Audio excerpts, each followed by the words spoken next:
إن شاء الله. فاتحة إلى رسول وحبيبنا وشفيعنا قرة أعيننا محمد صلى الله عليه وسلم وعلى أرواح أهل بيته وأصحابه وأزواجه وعلى أئمة الإسلام المسلمين وعلى أرواح ذرية رسول الله صلى الله عليه وسلم أجمعين خصوصا سيدنا المهاجر إلى الله أحمد بن يوسف سيدنا الفقيه المقدم محمد بن علي وعلى ثم المقدم الثاني الحبيب عبد الرحمن محمد سقاف ثم إلى شيخ بكر بن سالم أخي أجل ثم إلى يوسف بن عابد الحسن ثم إلى الحبيب عمر بن عبد الرحمن عطا الشيخ علي بن عبد الله بارس ثم إلى الحبيب صاحب النصائح الدينية والوسائل الإيمانية الحبيب عبد الله بن علي بن محمد الحداد ثم إلى الحبيب علي بن محمد الحبشي وإلى أرواح أولاده حبيب عبد الله حبيب محمد حبيب أحمد حبيب علوي حبيب بابا خديجة ثم إلى روح الحبيب أنيس بن أبي الحبشي ثم إلى الحبيب أحمد بن أبي الحبشي ثم إلى روح الحبيب عبد الله بن محمد بن علي شهاب الدين ثم إلى روح الحبيب حسن وإلى روح الحبيب سالم أبناء الحبيب عبد الله بن عمر الشاتري ثم إلى روح الحبيب محمد بن علي المالكي ثم إلى الحبيب محمد بن سالم بن حفيظ وإلى الحبيب علي مشهور بن محمد بن سالم بن حفيظ ثم إلى روح الحبيب أبو بكر عدني بن علي المشهور ثم إلى روح الحبيب القطب عبد القادر بن أحمد سجاد وإلى روح الحبيب علي بن جعفر الإدرس وإلى أرواح أولياء الله من مشارق الأرض إلى مغربها وأصولهم وفروعهم والمنتسبين إليهم أجمعين وإلى أرواح أجدادنا وجداتنا وعمامنا وعماتنا وأخوالنا وخالاتنا وإلى أرواح والدينا ووالديكم وأمواتنا وأمواتكم ومشايخنا أجمعين وأصولهم وفروعهم أن الله يتغشاهم بالرحمة والمغفرة أن الله يعلي درجاتهم في الجنة ويكثر من مثوبتهم وضاعف حسناتهم ويحفظنا بجاههم وينفعنا بهم يعيد علينا من بركاتهم وأسرارهم وأنوارهم وعلومهم ونفحاتهم في الدين والدنيا والآخرة وأن الله يجعلنا من أهل لا إله إلا الله وأن الله يرزقنا علما نافعا وقلبا خاشعا ورزقا واسعا وعملا متقبلا وأن الله يحفظنا يحفظ أولادنا يحفظ أصحابنا من جميع الفتن ومن جميع الأمراض ومن جميع الذنوب ومن جميع البلاء والوباء والمصيبة ظاهرها وباطنها كبيرها وصغيرها وأن الله يشفي مرضانا ويعافي مبتلانا وخصوصا semoga Allah menyembuhkan yang sakit di antara kita, di antara keluarga kita, khususan akhina Asrul Effendi. Ya Syafi, Ya Syafi, Ya Syafi, la shifa illa shifa'uk shifa'an la yughadiru saqaman wala alama ya kafi wa wafi. Ya Hamid, Ya Majid, irfa' anhum kulla ta'abin syadid waqfihim minal haddi wal hadid wal maradi syadid wal jayshil adid waj'alhum nuran min nurik wa izzan min izzak wa nasran min nasrik wa baha'in bahaik ata'an ata'ik hirasatan hirasatik ta'idan ta'idika ya dal jalali wal ikram wa mawahibil idham as'aluka an takfiyahum min syarri kulli إنك أنت الله خالق الأكبر وأن الله يفتح علينا فتوح العارفين فتوح المطلق فتوح المبين ويطول أعمارنا في صحة وعافية ويختم لنا بالحسنى وهو راض عنا مع اللطف والعافية وإلى حضرة النبي محمد صلى الله عليه وسلم سر الفاتحة.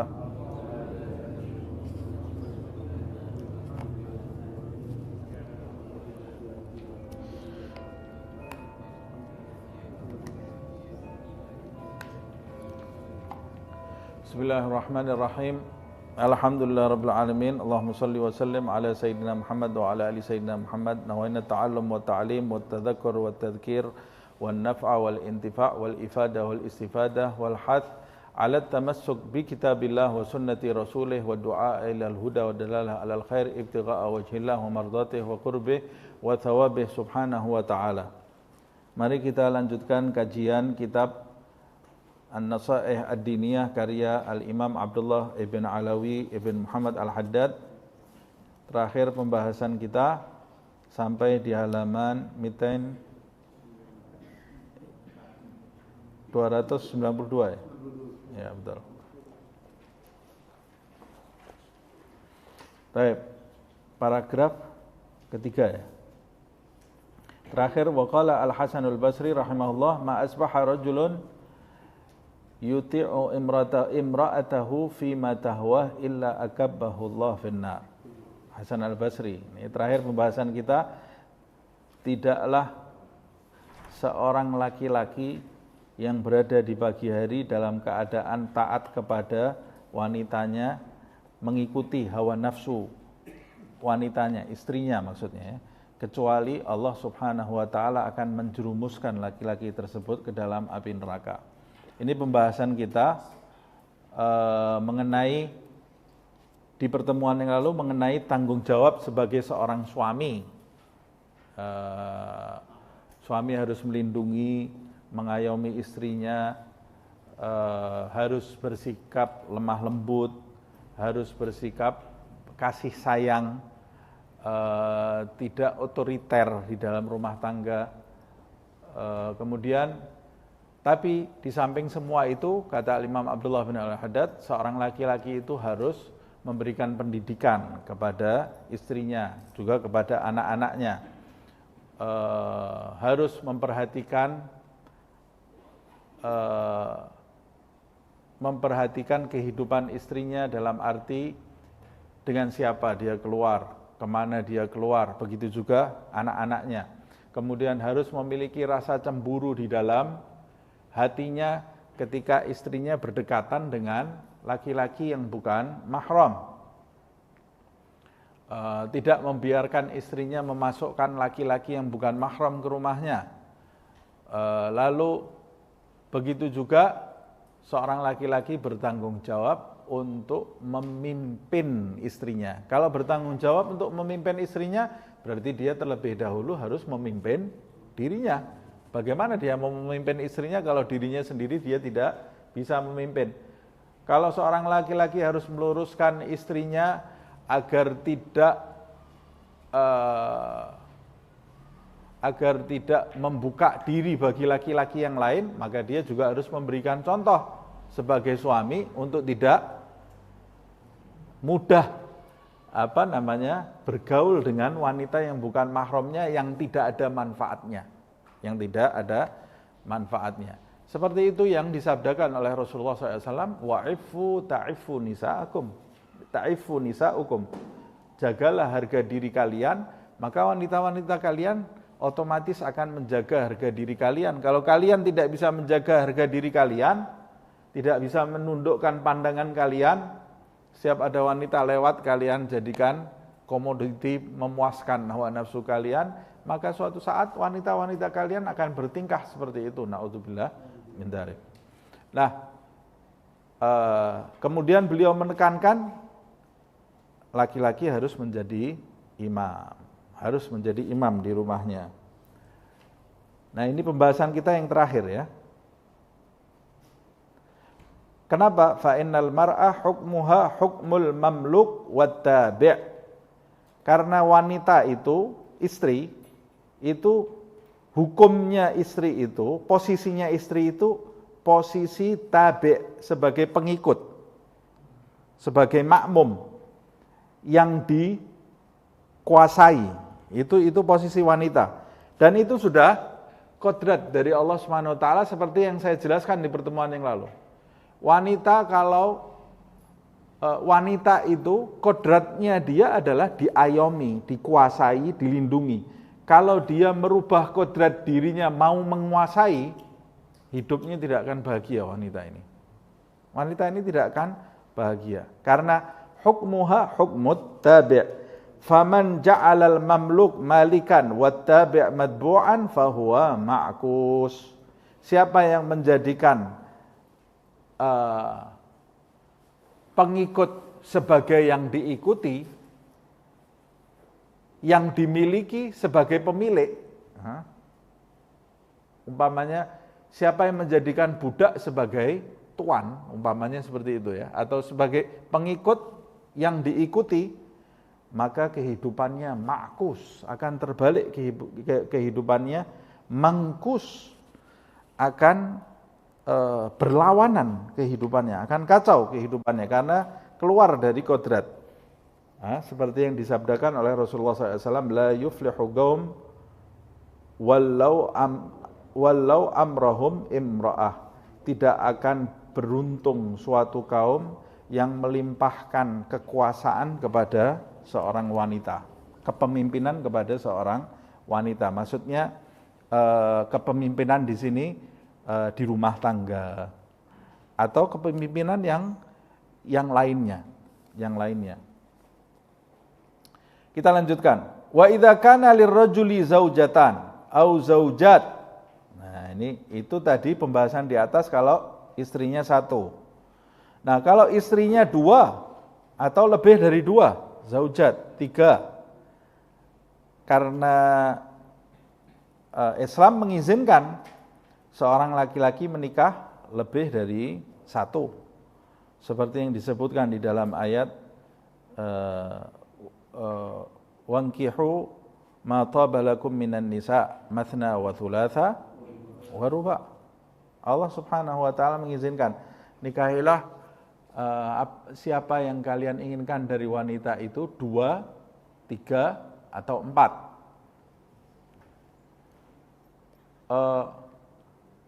Mau tidak mau itu urusan nanti. Atau sebagai wanita, saya tidak mau dipoligami, itu urusan nanti itu.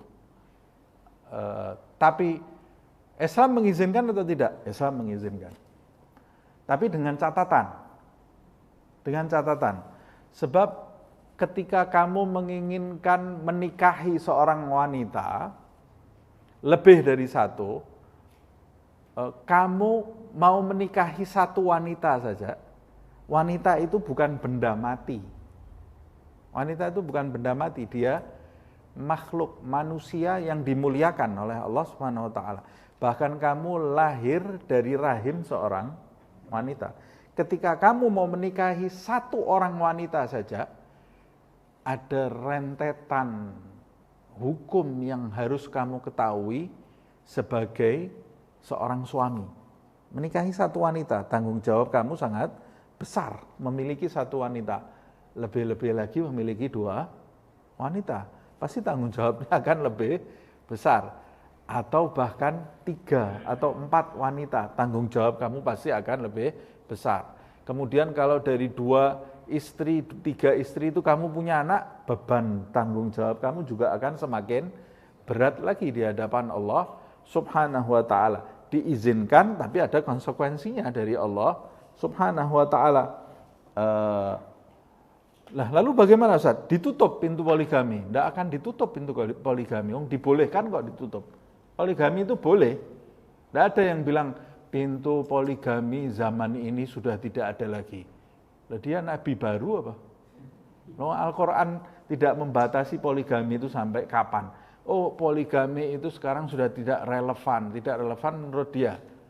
Hukumnya Allah Subhanahu wa taala yang diturunkan kepada Nabi Muhammad SAW, syariat Allah yang diturunkan kepada Nabi Muhammad SAW relevan sampai akhir zaman. Kalau dia tidak relevan, pasti Allah akan menurunkan Nabi baru. Syariat-syariat terdahulu, syariatnya Musa diganti dengan syariat Isa. Karena di zaman Isa, syariat Musa itu sudah tidak relevan lagi. Orangnya sudah berbeda, iklimnya berbeda, kekuatan orangnya berbeda, kemampuan manusianya berbeda. Allah Subhanahu wa taala mengganti menjadi syariat Isa. Setelah turun Nabi Muhammad SAW membawa syariat, menghapus syariat Isa. Tapi Allah Subhanahu wa taala menjanjikan di Al-Quran akan mengekalkan syariat Muhammad SAW ini sampai akhir zaman. Jadi tidak ada istilah syariat Nabi Muhammad ini tidak relevan. Tidak ada istilah itu istilah yang salah.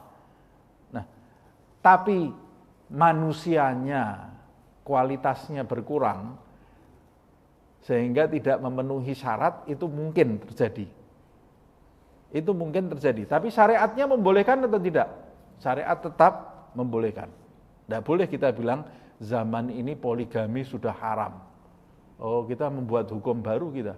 Berbahaya. Poligami itu tetap halal sampai zaman ini. Hanya saja syarat-syaratnya harus difahami. Mempermainkan wanita hukumnya haram. Atau menikahi satu wanita. Kita tidak usah bilang poligami istri 2 atau 3. Menikahi satu wanita. Lalu kamu mengabaikan hak-hak wanita tersebut, berdosa kamu di hadapan Allah Subhanahu wa taala. Begitu pula sama dengan ketika kamu menikahi 3 wanita. Nah, makanya di sini Al-Imam Abdullah bin Al-Haddad mengatakan, wa idza kana lirrajuli zaujatan au zaujat. Ketika seseorang memiliki 2 istri atau memiliki lebih dari 2 istri, 3 atau 4, lazimahul adla bainahunna. Maka dilazimkan, diwajibkan bagi laki-laki tersebut untuk bersikap adil di antara istri-istrinya tersebut. Fa in lam ya'dil, waqa'a fil itsmi wal haraj. Kalau suami tersebut tidak adil, maka dia tergelincir dalam perbuatan dosa dan salah, dan dalam kesalahan. Dosa dan kesalahan. Makanya dalam izin berpoligami itu di ayat yang saya baca tadi, fankihu ma taba lakum minan nisa'i matsna wa thulatha wa ruba' fa in lam ta'dil fawahidah. Fa in lam ta'dilu fawahidah. Kalau kamu tidak bisa adil, ya nikahi satu saja. Oh berarti kalau satu saya boleh semena-mena terhadap wanita? Ya tidak boleh juga, tidak boleh. Kalau satu kamu menikahi satu wanita, kamu harus menjaga hak-hak wanita tersebut, apalagi kalau kamu menikah 2, 3 dan 4. Nah, qala Nabi sallallahu alaihi wasallam, Nabi Muhammad SAW bersabda, "Man kanat indahu imra'atan falam ya'dil bainahuma jaa'a yaumal qiyamati wa syagguhu sagitun." Siapa yang punya 2 istri tapi dia tidak bersikap adil di antara keduanya, berat sebelah gitu ya, maka nanti dia akan datang di hari kiamat, syagguhu, pundaknya dia ini jatuh satu. Pundaknya ini yang satu jatuh, bagian tubuhnya yang sebelah ini akan jatuh miring gitu ya, karena nanti di hari kiamat itu orang dibangkitkan sesuai dengan hakikatnya. Berarti dia tidak adil pada waktu hidup di dunia. Nah, keadilannya itu apa?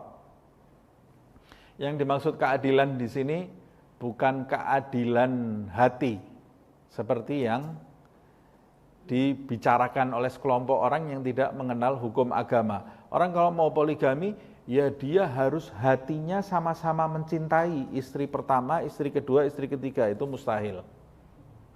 Kalau cinta itu tidak mungkin bisa adil. Nah, cinta di dalam hati itu tidak mungkin bisa adil. Jangankan kepada istri, kepada anak saja, kadang-kadang orang itu ada yang lebih berat. Orang punya anak 3, punya anak 4. Kadang-kadang di hatinya lebih berat ke anak yang pertama, atau ke anak yang kedua, atau ke anak yang ketiga. Pasti itu.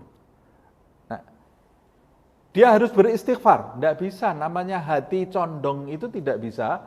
Manusia itu tidak menguasai hatinya. Ketika hatinya condong mencintai anak, lebih mencintai anak yang pertama, atau anak yang kedua, atau anak yang ketiga, dia tidak perlu beristighfar, karena dia tidak bisa menguasai hatinya untuk memindahkan atau menyamaratakan condong kepada semua anaknya, tidak bisa. Tapi dalam sikap wajib adil. Makanya di dalam ayat Al-Quran itu Allah menjelaskan, kalau hati kamu condong kepada salah satu istrimu, jangan kau jadikan yang lainnya kal mu'allaqah. Kal mu'allaqah itu seperti gantungan tapi tidak ada yang diletakkan di situ. Gantungan. Jadi kamu gantung yang lain. Karena kamu condong kepada salah satu, yang lain kamu abaikan. Haram, tidak boleh. Kamu boleh condong kepada salah satunya, tetapi sikap kamu dalam lahiriah tetap harus adil. Kepada yang pertama senyum, kepada yang kedua senyum, kepada yang ketiga senyum, keempat juga seperti itu. Yang pertama pakaiannya dibelikan baru, yang kedua ya juga harus seperti itu. Yang pertama punya tempat, yang kedua punya tempat, yang ketiga punya tempat, itu namanya adilnya di situ. Yang pertama makannya beras nomor A, yang kedua ya harus beras nomor A, yang ketiga nomor A. Kalau yang pertama yang paling dicintai berasnya nomor A, yang sisanya berasnya nomor D. Ini dosa. Ini nanti miring, dibangkitkan dalam keadaan miring. Na'udzubillah min dzalik. Loh, kalau yang pertama bulanannya diberi 10 juta umpama ini ya. Kaya kan, kalau mau poligami harus kaya, kalau enggak kaya enggak usah poligami. Nah, hidup sendiri sana di gubuk. Nah, kalau yang pertama dikasih 10 juta, yang kedua dikasih 4 juta. Adil apa enggak? Adil atau enggak ini? Belum tentu enggak adil. Lah kalau yang pertama anaknya 10, yang kedua enggak punya anak? Nah, itu adil itu harus disesuaikan seperti itu.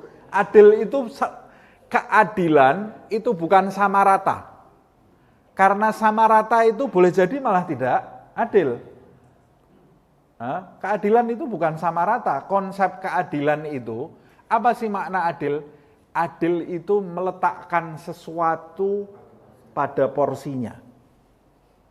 Itu namanya adil. Tapi kalau sama rata, itu namanya tidak adil. Nah, makanya kalau ada orang harus sama rata, ini tidak adil malahan.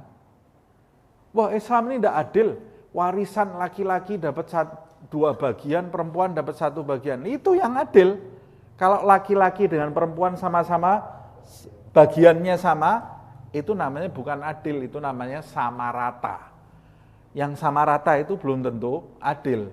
Mana yang lebih mengetahui keadilan, Allah atau kepala kita? Allah yang lebih tahu keadilan. Kenapa laki-laki diberi 2 bagian, kenapa perempuan itu 1 bagian. Oh, Islam itu tidak adil, masa laki-laki boleh mentalak, perempuan tidak bisa mentalak. Justru itu letaknya keadilan.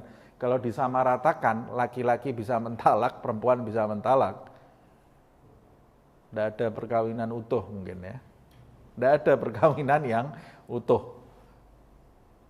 Perempuan tidak bisa mentalak saja, kasus perceraian itu banyaknya luar biasa, apalagi kalau perempuan bisa mentalak. Ya Allah, berlimpah kasus perceraian ini. Nah, karena memang laki-laki itu mau tidak mau dia mengedepankan logika. Kalau perempuan semuanya pakai perasaan. Perasaannya lebih menguasai logikanya. Nabi mengatakan wanita itu akalnya separuhnya laki-laki. Loh, Ustaz ini dari mana wanita kok akalnya separuh? Itu di kantor saya yang pinter-pinter perempuan saya. Perempuan semuanya. Yang pinter, yang teliti semua perempuan. Yang laki ngelamun semuanya. Disuruh nyatet, nyatet pembukuan, salah semua. Yang perempuan pinter-pinter, bukan itu maksudnya. Akalnya sama-sama utuh, satu semuanya. Akalnya laki-laki dengan perempuan itu sama. Tapi perempuan itu 1 plus.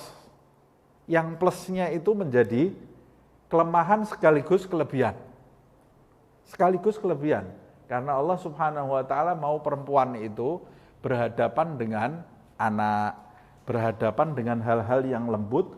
Allah itu melimpahi rahmat kepada wanita sehingga perasaannya itu menguasai separuh akalnya. Perempuan itu kalau memberi keputusan, sebagian besar pertimbangannya perasaan. Tapi kalau laki-laki memberi keputusan, sebagian besar pertimbangannya logika.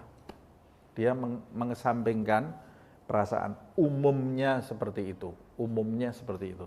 Kalau ada 1-2 laki-laki semuanya pakai perasaan, yaitu tidak umum. Itu namanya tidak umum ya.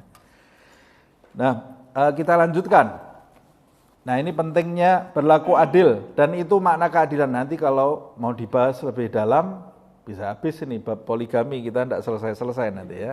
Ada bab tersendiri di dalam kitab fikih itu bab pernikahan. Nanti mungkin di sini akan dibahas juga pernikahan sedikit. Wa amma haqquz zauj ala zaujatihi. Di atas itu adalah hak-hak seorang istri terhadap suaminya. Jadi artinya kewajiban seorang suami terhadap istri. Sekarang waktunya kita membahas hak-hak seorang suami terhadap istri. Berarti maksudnya kewajiban seorang istri kepada suami. Apa? Fahuwa min a'zamil huquq, kata beliau, hak-hak seorang suami terhadap istrinya, hak seorang suami terhadap istrinya itu adalah hak-hak yang paling besar, paling agung. Artinya tanggung jawab istri terhadap suami itu sangat agung, sangat besar sekali. Walaha fil qiyam bihi thawabun katsirun, dan seorang istri yang mendirikan tanggung jawabnya terhadap suami maka dia akan mendapat pahala yang melimpah dari Allah Subhanahu wa taala. Seorang istri itu kalau dia jadi istri yang taat, tidak usah hadir pengajian, tidak usah sholat sunnah, tidak usah puasa sunnah, tidak usah wirid-wirid. Loh Ustaz, masa saya mau baca wirid tidak boleh? Ini istilah saya saja. Kalau kamu sebagai seorang istri, kamu tidak usah baca wirid, tidak usah sholat sunnah, tidak usah puasa sunnah, tidak usah kamu hadir pengajian ke sana ke sini, tidak usah. Taat saja kepada suamimu, taat kepada suamimu, menjadi istri yang menyenangkan, menyejukkan pandangan suamimu, itu lebih afdol daripada zikir-zikir kamu, bacaan-bacaan kamu, pengajian-pengajian kamu, puasa sunnah, tahajud dan qobliyah ba'diyah kamu. Rasulullah SAW saya mengatakan, istri yang taat kepada suaminya, kedudukannya seperti laki-laki yang mati syahid di pertempuran. Seperti laki-laki yang mati syahid di pertempuran. Tapi Nabi kemudian mengomentari, tapi sedikit wanita yang bisa berbuat seperti ini. Sedikit, tidak banyak. Nah, ada enggak? Ada. Sedikit. Berarti kalau sedikit, mungkin loh ya. Mungkin istri kita termasuk yang tidak termasuk. Mungkin ya.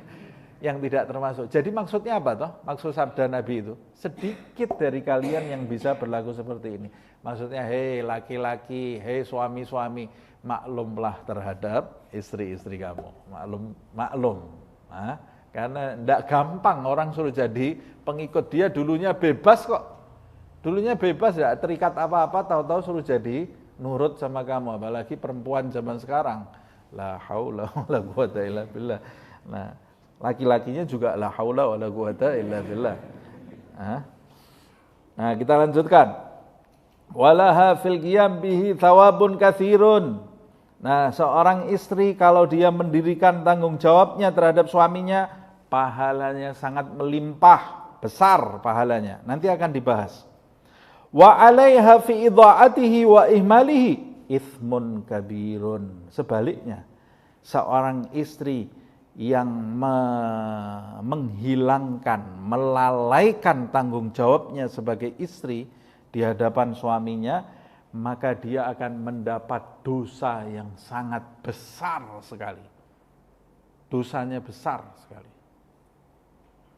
Artinya, ya istri, kalau kamu sebagai seorang istri, nomor satu yang harus kamu prioritaskan di dalam hidupmu setelah Allah, Nabi Muhammad, suami. Allah, Nabi Muhammad, suami. Suami kamu. Karena ini, kalau kamu tidak memperhatikan hubungan kamu dengan suami kamu, bahayanya bukan untuk suami kamu, buat diri kamu. Buat diri kamu sendiri. Makanya beliau sampai mengatakan, itsmun kabirun, dosanya sangat besar. Istri yang melalaikan tanggung jawabnya terhadap suami, dosanya sangat besar. Ini dari mana Habib Abdul Haddad bicara seperti ini? Dari hadis Rasulullah SAW bersabda, qala Rasulullah SAW, qala alaihi salatu wassalam, Nabi Muhammad SAW bersabda, lau amartu ahadan ayyasjuda li ahadin, la amartul mar'ata an tasjuda li zawjiha. Ini kejadiannya apa sih? Kejadiannya Nabi Muhammad SAW dengan Sayyidina Abu Bakar sedang jalan melewati perkampungan orang-orang Ansor. Tiba-tiba ada onta yang marah, onta ngamuk, onta liar. Sampai orang-orang itu pada ribut semua. Nabi masih lewat dengan Sayyidina Abu Bakar, ada apa tuh ribut-ribut? Datang Rasulullah SAW dengan Sayyidina Abu Bakar.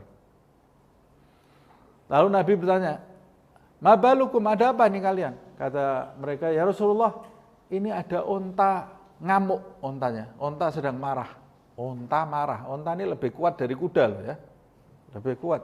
Itu ada onta ditabrak mobil Mercy kecepatan penuh, yang di dalam Mercy mati, yang naik onta hidup. Yang naik onta itu malah hidup, ontanya kakinya patah tapi masih hidup. Yang di dalam mobil Mercy ini pecah semuanya. Kuat onta ini, binatang paling kuat itu onta itu. Makanya dibuat misal oleh Allah Subhanahu wa taala di dalam Al-Qur'an ya. Wa ilal ibili kaifa khuliqat. Kuat onta itu. Ada onta sedang marah ya Rasulullah. Kata Nabi Muhammad SAW, "Da'ni, biarkan aku mau masuk ke kandangnya." Dicegah oleh sahabat Ansar, "Ya Rasulullah, nanti kamu terluka. Ini sahabat yang kuat di antara kita saja, tadi lari. Marahnya luar biasa ini. Da'ni," kata Rasulullah. "Biarkan aku jalan." Nabi waktu jalan menuju onta itu, ontanya lihat Nabi Muhammad SAW, tadinya marah, tahu-tahu jadi tenang ontanya. Lihat Rasulullah jadi tenang. Terus kemudian menundukkan kepalanya. Lalu jalan menghampiri Nabi Muhammad SAW, sujud di depannya Nabi. Onta itu lebih pintar dari kita loh ya. Onta itu tahu kedudukannya Nabi Muhammad SAW. Kadang-kadang kita ini tidak tahu kedudukannya Rasulullah SAW, tidak menghormati Nabi sebagaimana mestinya. Onta ini faham, onta ini sujud. Waktu lihat onta itu sujud, kata sahabat, "Ya Rasulullah, ini onta kayaknya menyembah kamu ya Rasulullah.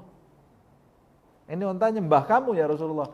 Kata Nabi Muhammad SAW, "Ndak, lau amartu ahadan ayyasjuda li ahadin," kalau aku perintahkan seseorang itu sujud kepada seseorang, artinya orang itu tidak, manusia, makhluk tidak boleh sujud kepada makhluk. Kalau makhluk itu boleh sujud kepada makhluk, kata Rasulullah, "La amartul mar'ata an tasjuda li zaujiha," maka aku akan perintahkan nomor satu yang sujud itu istri sujud kepada suaminya. Ya Allah, berarti tanggung jawabnya istri itu berat sekali ini. Sampai Nabi Muhammad SAW, kalau manusia boleh nyembah manusia, istri itu yang pertama kali aku suruh nyembah seorang istri, aku suruh nyembah suaminya. Siapa yang bicara? Yang bicara adalah Nabi Muhammad SAW. Siapa yang mengutip hadis ini? Yang mengutip adalah Habib Abdullah ibn Alawi ibn Muhammad al-Haddad, al-Imam Qutbul Irsyad wa Ghawthul Ibad wal Bilad. Nanti jangan, "Ustadz Husain Nabil itu apa?" Itu loh, ini bukan saya yang bicara loh ya. Ini kitab An-Nasaih Ad-Diniyah ini. Lihat ini. Perhatikan. Ini di sini tidak ada wanitanya, saya bicara dengan siapa ini? Nah, sampaikan kepada wanita-wanita yang di rumah, sampaikan kepada istri-istri, kepada anak-anak wanita kita. Nah, nanti kalau dapat suami yang taat kepada suami, atau yang ada di streaming ini, kan pasti ada wanitanya juga. Nah, perhatikan ini, hak seorang suami, hai para istri, perhatikan. Wa qala alaihi salatu wassalam, Rasulullah SAW bersabda, ini kenapa Rasulullah bersabda seperti ini? Li'udhmi haqqihi 'alaiha, karena begitu besarnya hak seorang suami kepada istrinya. Hak seorang istri kepada suami sudah kita bahas. Ini sekarang hak seorang suami terhadap istri. Wa qala alaihi salatu wassalam, Rasulullah SAW juga bersabda, ayyamam ra'ah batat wa zawjuha anha radin dakhalatil jannah. Siapapun wanitanya, kata Rasulullah SAW, siapapun wanita yang berada di malam hari dalam keadaan suaminya ridho kepadanya, maka wanita ini masuk surga. Nabi tidak bahas sholat sunnahnya, tidak bahas baca Qur'annya, tidak bahas maulidan, tahlilan, tidak bahas dia qobliyah, ba'diyah, tidak dibahas sama Nabi. Ayyamam ra'ah batat wa zawjuha anha radin. Perempuan-perempuan yang kita kejar ini apa sih? Kan surga toh. Segampang. Bagaimana caranya berada di malam hari, suami kamu ridho kepadamu. Kata Rasulullah, siapapun wanitanya, kalau dia berada di malam hari, suaminya ridho terhadap dia, dakhalatil jannah. Ya Allah, nikmatnya. Dakhalatil jannah. Nabi menggunakan fi'il madhi. Nabi tidak mengatakan tadkhulul jannah. Enggak loh ya. Tapi dakhalat al jannah. Orang Arab kalau bilang menjelaskan sesuatu yang akan datang menggunakan kata kerja past tense itu menunjukkan kepastian. Mesti masuk surga perempuan ini. Siapapun perempuan itu kalau dapat ridho suaminya mesti masuk surga. Itu kayaknya Nabi mengucapkannya seperti itu kalau bahasa kita ya. Terjemahan lepasnya seperti itu. Qala alaihi salatu wassalam, Rasulullah sallallahu alaihi wasallam bersabda, "Idza shallatil mar'ah khamsaha." Seorang wanita kalau salat 5 waktu. Ada tambahan lagi enggak ini salatnya? Hah? Enggak ada kan, cuma 5 kan? Ini memperkuat apa yang saya sebut tadi. Ada sunnah fajarnya enggak? Kalau sunnah fajar disebut enggak jadi 5 ini. Maksudnya 5 ini 5 waktu ya salat fardu tok. Salat fardu saja. Idza shallatil mar'atu khamsaha. Kalau seorang wanita salat fardunya saja 5 kata Rasulullah. Wa shamat syahraha 1 bulan. Puasa 1 bulan. Bulan apa itu? Bulan Ramadan sebentar lagi, mudah-mudahan panjang umur. Selamat, sehat, walafiat. Sebentar lagi kita mau masuk Rajab, Sya'ban, Ramadan insyaallah. Siapa perempuan yang sholat 5 waktu, puasa Ramadan, wa hafidhat farjaha, dan menjaga kemaluannya. Dan menjaga kemaluannya dari hal-hal yang tidak pantas. Terakhir ditutup wa ata'at zaujaha, dan dia taat kepada suaminya. Ini gongnya, ini penutupnya ini ya. Dia taat kepada suaminya. Gilalaha, maka nanti di akhirat akan diserukan kepada wanita ini. Apa seruan itu? Udkhuli min ayyi abwabil jannah syi'ti. Hei wanita yang ketika kau di dunia sholat 5 waktunya tidak pernah ketinggalan, walaupun di mall dia tetap sholat. Hei wanita yang ketika bulan Ramadan tidak pernah dia ninggalkan puasa sebulan, kalau libur segera diqadha, tidak dilalaikan. Hei wanita yang menjaga kemaluannya dan taat kepada suaminya, masuklah engkau ke surga dari pintu yang kau inginkan. Kamu mau masuk dari pintu mana? Loh, ini masuk surga dari pintu yang mana suruh milih. Nanti orang di surga itu, di akhirat itu digiring malaikat. Ayo kamu masuknya dari pintu sini. Kalau digiring masuk sini dikeplak sama malaikat. Sudah masuknya sini kok malah ke sini. Ini tempatnya lain ini ya. Tapi wanita-wanita yang melakukan hal-hal ini, kata malaikat, kamu punya free pass, bisa pilih pintu mana saja. Hah? Mau milih pintu mana saja bisa. Subhanallah, pahalanya sangat besar karena tanggung jawabnya besar. Allah itu maha adil. Kalau tanggung jawabnya sangat besar, itu pasti pahala di depannya sangat besar sekali. Keutamaannya sangat besar. Wa qala alaihi salatu wassalam, Rasulullah sallallahu alaihi wasallam bersabda, la yanzurullahu tabaraka wa ta'ala ila imra'atin la tashkur zawjaha wa hiya la tastaghni anhu. Ya Allah, kata Nabi Muhammad SAW, Allah subhanahu wa ta'ala tidak memandang seorang wanita. Ya Allah, ini bahaya loh ini ya. Tidak dipandang oleh Allah. Padahal kita ini minta dipandang oleh Allah. Kita kan doa, ala ya Allah binadrah minal ainir rahimah tudawi kullama bi min amradin sagima. Itu kan kita minta itu. Karena pandangan Allah itu berarti rahmat. Rahmat Allah kalau masuk ke dalam diri kita, penyakit-penyakit ini hilang, semuanya hilang. Penyakit hati, penyakit ujub bisa hilang. Makanya kalau minta sama Allah, ala ya Allah binadra. Dan ini ada wanita doa dia, ala ya Allah binadra, tapi tidak melakukan ini. Tidak ada gunanya doanya. Kata Nabi Muhammad SAW, Allah tidak memandang seorang wanita. Wanita yang mana ini yang tidak dipandang oleh Allah? Wanita ila imra'atin la tashkur zaujaha. Allah tidak memandang seorang wanita yang tidak berterima kasih kepada suaminya. Terima kasih itu dengan perbuatan, bukan dengan ucapan ya. Kalau dengan ucapan terima kasih, gampang. Terima kasih itu dengan perbuatan. Syukur itu dengan perbuatan. Ada seorang hamba, alhamdulillah, alhamdulillah, alhamdulillah, habis itu maksiat.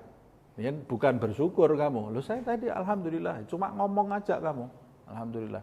Yang dimaksud syukur di sini terima kasih dengan perbuatannya. Terlihat dari mimik wajahnya. Syukur terhadap suaminya, berterima kasih terhadap suaminya. Wa hiya la tastaghni anhu. Orang kalau sudah tidak terima kasih, wanita yang tidak tahu berterima kasih, sebetulnya bukan wanita saja, semua orang, tapi khususnya pembahasan ini seorang istri yang tidak berterima kasih kepada suaminya, dia tidak akan pernah cukup pemberian suaminya sebesar apapun, tidak akan pernah cukup buat dia. Bahaya ini. Itu ada istilahnya seperti kalau orang Jawa bilang nguyahi segoro. Nah, itu apa bahasa Indonesianya itu? Paling enak bahasa Jawa kok, nguyahi segoro. Nah, seperti menggarami laut. Laut itu kan sudah asin kan? Kita mengambil garam dapur, kita garamnya apa gunanya garam dapur? Lautnya saja itu istilah kita berbuat sesuatu, berbuat kebaikan kepada orang yang tidak mengerti kebaikan kita. Itu seperti menggarami laut. Jadi kebaikan kita itu seberapapun, ya dia tidak lihat.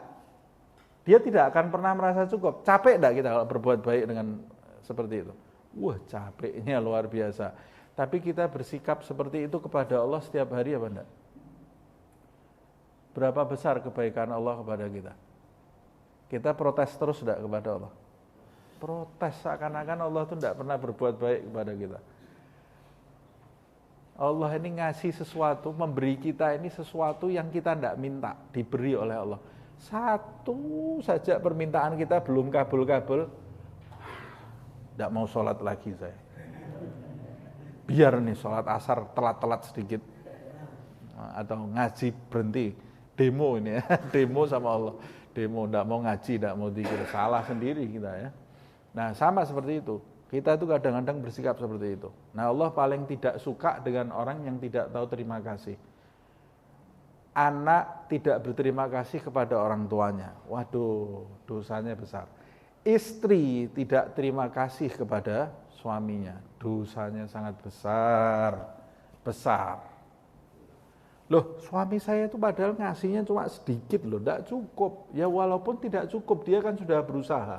Loh, tapi dia usahanya tidak maksimal, yaitu urusannya dia dengan Allah. Urusan dia dengan Allah.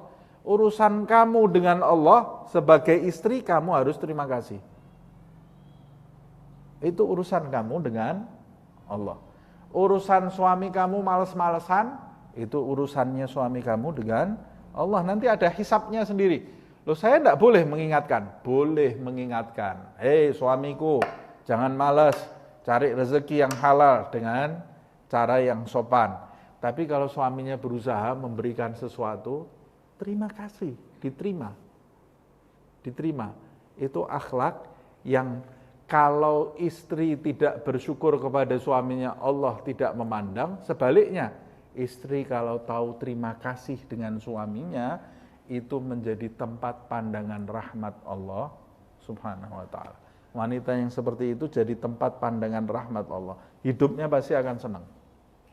Pasti akan senang. Di dunia ini, belum nanti di akhirat. Pasti akan dibanggakan oleh Allah Subhanahu wa ta'ala. Kita ini kan hidup tidak cari menang-menangan kan. Mau cari, saya harus lebih menang dari suami saya. Atau suaminya, saya harus lebih kuat dari istri saya. Wah, capek hidup seperti itu. Yang kita cari apa? Allah. Pandangannya Allah. Rahmatnya Allah Subhanahu wa ta'ala. Jadi tidak usah bales-balesan. Tidak usah bales-balesan. Kalau ada orang bersikap buruk kepada kita, itu urusannya dia dengan Allah Subhanahu wa ta'ala. Yang penting saya tidak bersikap seperti sikap orang itu. Nah, seorang wanita yang tidak tahu terima kasih kepada suaminya, bentuknya seperti apa? Tidak pernah merasa cukup. Suaminya ngasih 500.000, cuma 500. Besok suaminya berusaha kasih 1 juta. Wah, tambahnya cuma 500 lagi 1 juta. Besoknya ngasih 5 juta. Ini buat 2 hari sudah habis ini. Tidak ada cukupnya sama sekali. Ini mau dikasih 10 juta, 20 juta, ya habis. Karena dia tidak tahu berterima kasih. Kata Rasulullah SAW kepada para wanita pada saat Idul Adha. Rasulullah turun dari mimbar, dipapah oleh Bilal ibn Rabah. Ada seorang wanita bangkit bertanya kepada Rasulullah SAW. Kemudian Nabi menjawabnya, lalu Nabi berkata kepada wanita-wanita itu, hai wanita-wanita, banyak-banyaklah kalian bersedekah, karena aku melihat banyak sekali di antara kalian jadi penghuni api neraka. Ada sebabnya. Kenapa Nabi mengatakan itu? Kenapa ya Rasulullah?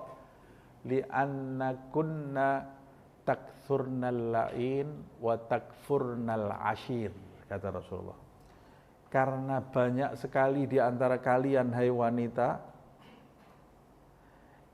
yang mudah mencaci suami. Komen terhadap suaminya sendiri, jadi nyelekiti suami gitu ya. Mudah di antara kalian yang ringan mulutnya mencaci suami, dan banyak juga di antara kalian takfurnal ashir, tidak tahu berterima kasih kepada suaminya. Nah, ini sabda Nabi Muhammad SAW. Nah, jangan sampai menjadi wanita yang seperti itu, dan mudah-mudahan istri kita bukan menjadi istri yang seperti itu. Nah, wa qala sallallahu alaihi wasallam,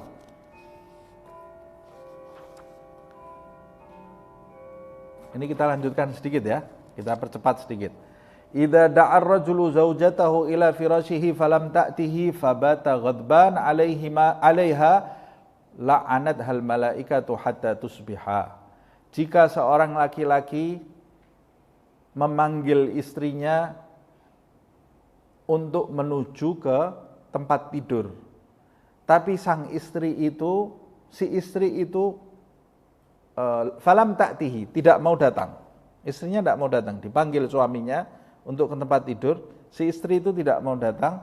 Fabata ghadban 'alaiha, sehingga suami itu bermalam hari dalam keadaan marah terhadap istrinya yang tidak nurut tadi, maka la'anat hal malaikah hatta tusbiha, maka malaikat akan melaknat wanita tersebut, si istri tersebut, sampai pagi hari. Sampai di pagi hari dilaknat oleh malaikat Allah Subhanahu wa taala. Nah, tentunya si istri itu dalam keadaan siap untuk diundang oleh suaminya, tidak dalam keadaan sakit, tidak dalam keadaan masih dalam keadaan pikiran atau sedang berada dalam problem, masalah. Jadi seorang suami itu juga ketika mengundang istrinya juga harus melihat kondisi istrinya. Nah, nanti akan dijelaskan di bawah sedikit ya. Fayajib 'alal mar'ah, tapi pada intinya, pada pokoknya seorang istri itu wajib, fayajib 'alal mar'ati ta'ata zaujiha, wajib taat kepada suaminya, wa tarkal mukhalafah lahu, dan meninggalkan penentangan terhadap suaminya sepanjang apa yang diperintahkan suami itu tidak bertentangan dengan perintah Allah dan Nabi Muhammad SAW, dan sepanjang suami itu memerintahkan sesuatu yang dia mampu. Wa an la ta'dzan fi baitihi wa la tatasaddaq min malihi wa la takhruj minal bait illa bi idnihi wa ridha. Dan seorang istri hendaklah dia tidak mengizinkan seseorang untuk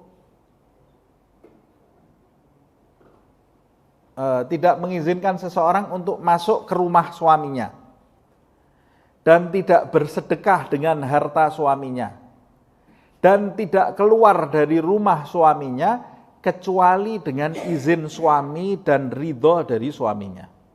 Kalau mau memasukkan orang ke rumah atau mau bersedekah kepada orang dari harta suaminya, kecuali kalau dari hartanya dia sendiri, dari hartanya si istri sendiri, ya terserah, tidak perlu izin suaminya, tidak apa. Tapi kalau ini hartanya suaminya, dari hartanya suaminya, atau dia mau keluar dari rumah atau memasukkan orang ke rumah, boleh atau tidak?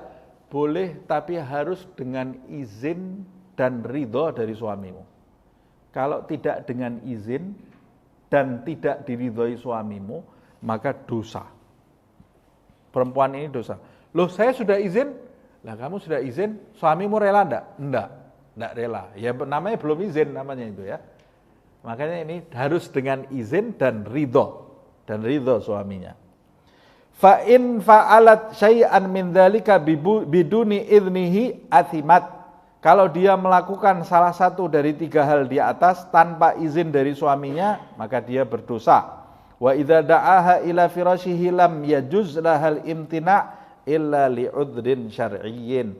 Kalau suaminya mengajak dia ke tempat tidur, dia tidak boleh mencegah dirinya, tidak boleh menolak, kecuali kalau dia memiliki uzur yang diterima oleh syariat. Beruzur, punya uzur. Nah, lain halnya. Wabil jumlah, nah ini kesimpulannya. Fahaqquz zauj ala zaujatihi azim. Hak seorang suami terhadap istrinya sangat besar. Hatta innahu warada anin Nabi SAW, sampai-sampai diriwayatkan dari Nabi Muhammad SAW, lau kana birrajuli jirahatun min ra'sihi ila gadamihi falahisat hal mar'atu bilisaniha lam tagum bihaqqihi 'alaiha. Sampai Nabi bersabda, lau itu artinya apa? Andai kata. Andai kata itu artinya terjadi atau tidak? Enggak. Nabi ini perumpamaan saja ini ya.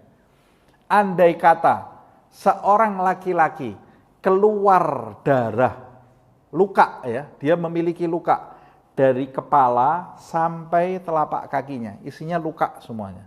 Lalu wanitanya, perempuannya atau istrinya tadi menjilat luka-luka tadi dari kaki sampai kepalanya. Artinya dia mau membersihkan luka suaminya, dia jilat, bukan diusap loh ya, dijilat. Karena khidmahnya itu ya, umpama loh, ini perumpamaan saja.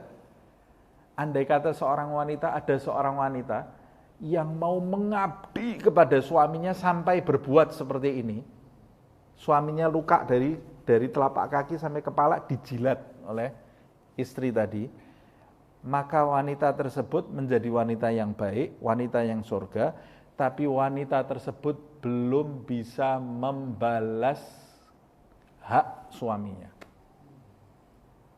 Belum bisa membalas hak suaminya. Lam taqum bihaqqihi 'alaiha. Dia belum bisa membalas hak suaminya karena hak suami itu terlalu besar. Tapi dia sudah menjadi wanita yang berbakti.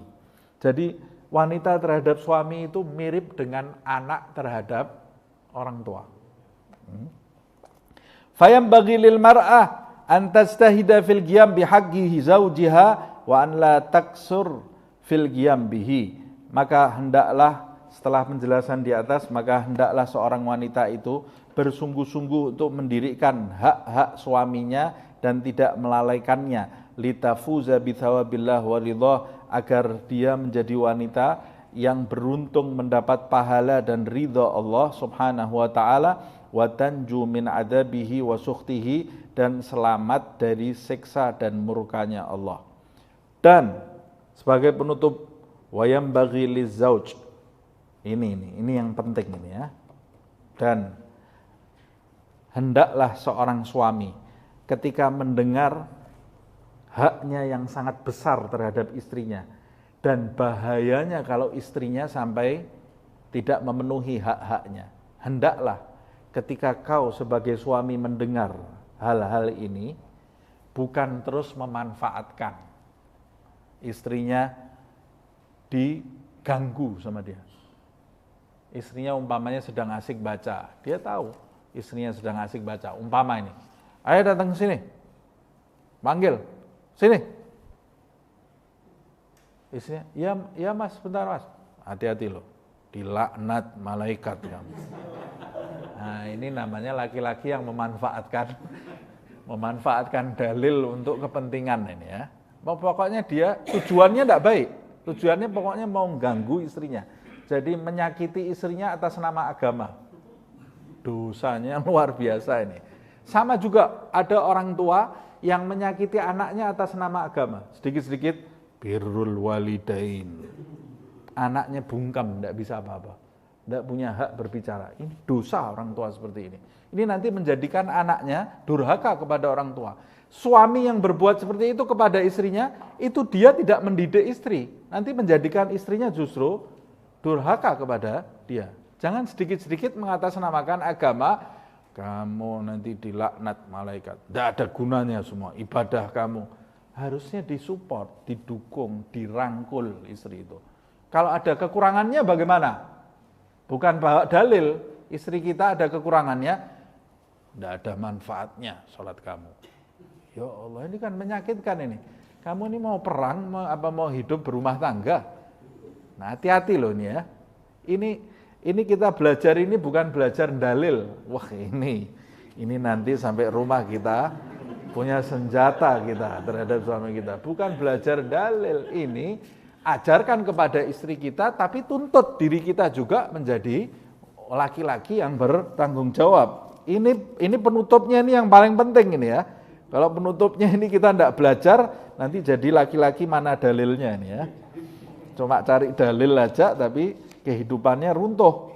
Wayam bagi lizauj, dan hendaklah seorang suami ayyusamiha zaujatahu ba'dul musamahah wala yastaksi 'alaiha fi talabil qiyam bil huquq fayugi'uha fil haraj.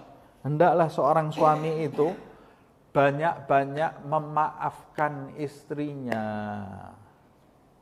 sebagian di tempat-tempat yang patut untuk dimaafkan. Lain halnya kalau istrinya sudah kelewat batas.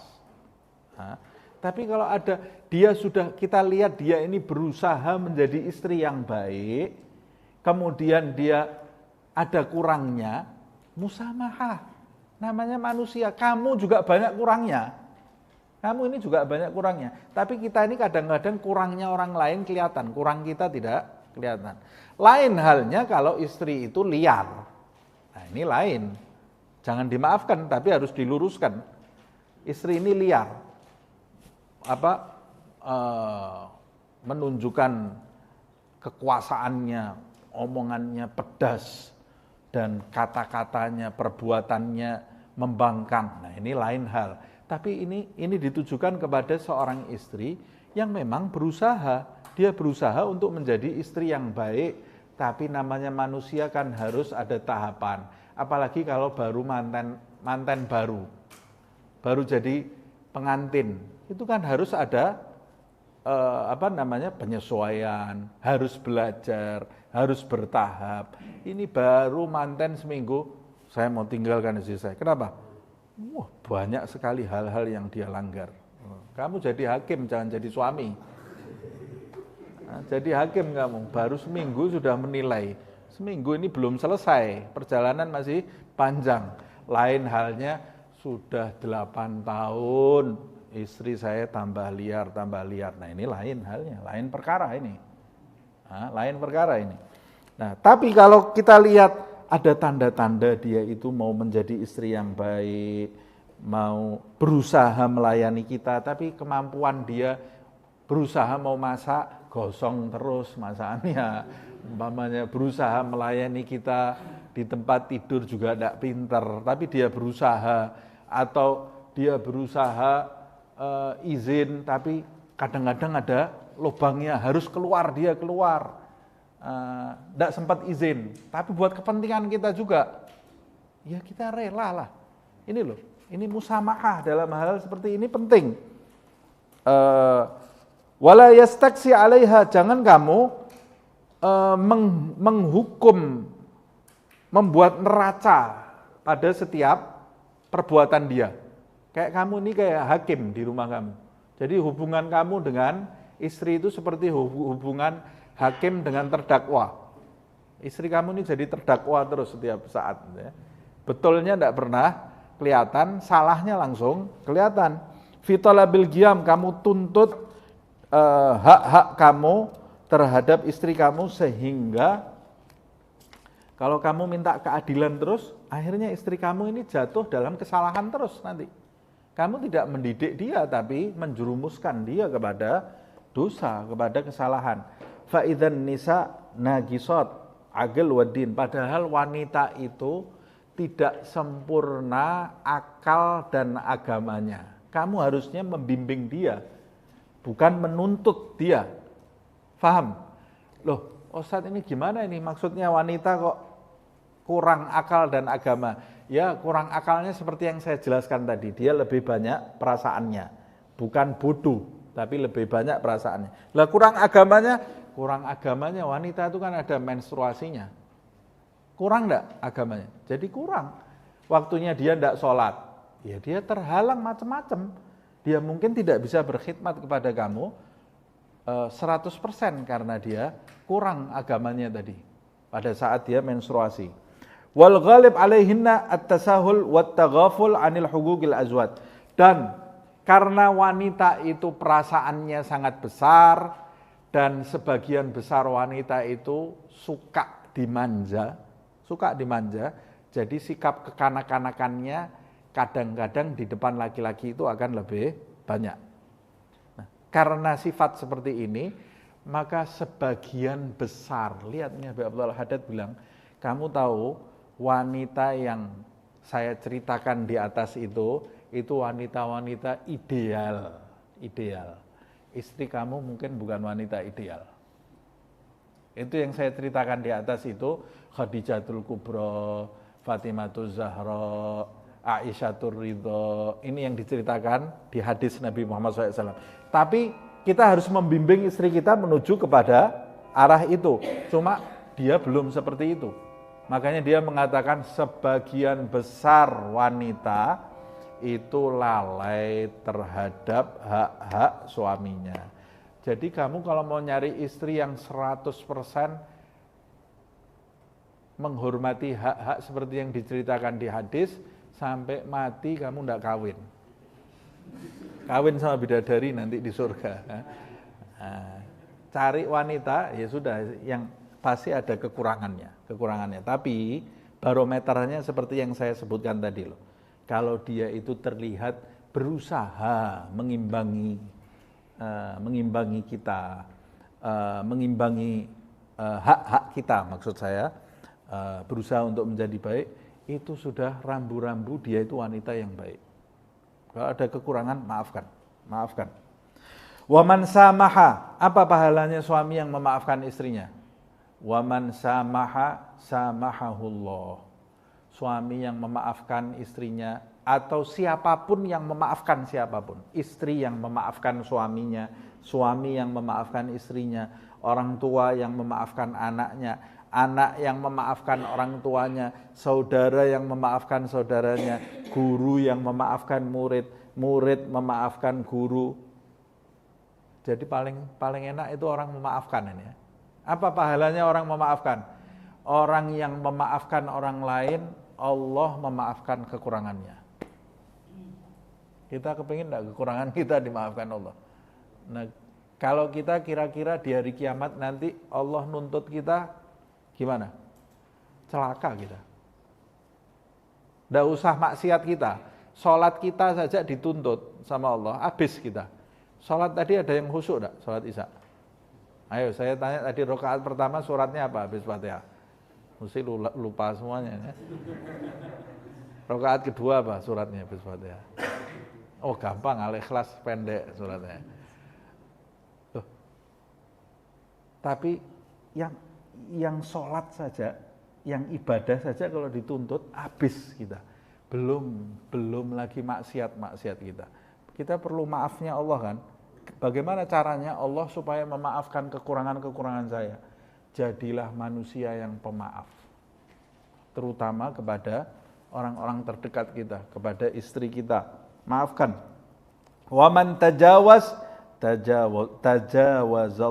anhu. Ya, tajawaz sama samah itu kurang lebih. Siapa yang membiarkan, memaklumi, tajawaz itu memaklumi. Siapa yang memaklumi kekurangan istrinya, memaklumi kekurangan siapapun yang ada di depannya, ketika hak-haknya tidak dipenuhi loh ya.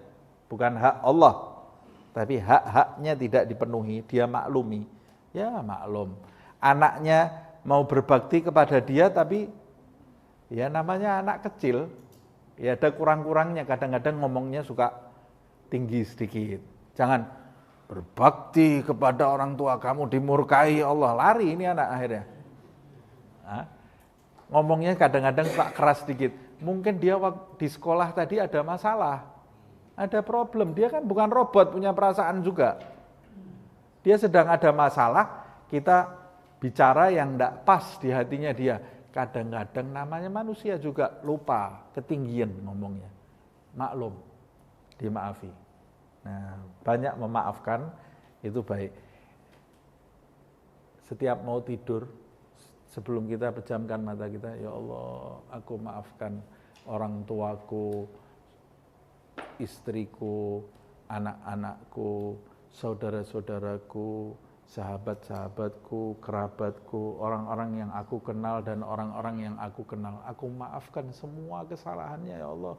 Baik kesalahan yang aku tahu, kesalahan yang aku tidak tahu, kesalahan yang dia sengaja atau kesalahan yang dia tidak sengaja. Aku maafkan semuanya ya Allah. Biasa memaafkan sebelum mau tidur.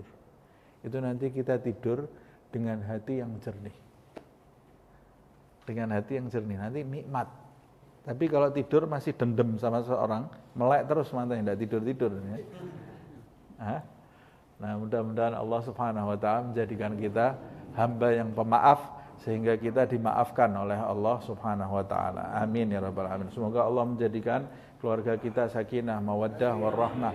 Dijadikan kita suami yang bertanggung jawab, dikaruniai kita seorang istri yang taat, yang patuh, seorang anak yang bakti kepada orang tua. Amin ya Rabbal Alamin. Disembuhkan yang sakit di antara kita, di antaranya Devita. Semoga Allah menyembuhkan Devita Ekasari binti Siswadi Atmana, juga Angga Nasution bin Jabrotan Nasution. Semoga diberi kesembuhan oleh Allah. Ya Syafi, ya Syafi, ya Syafi, la syifa illa syifa'uk syifa'an la yughadiru sagaman wala alama. Amin ya Rabbal Alamin. Ala hadhihi niyah wa kulli niyatin salihah. Wa ila hadratin Nabi Muhammad SAW. Al-Fatihah.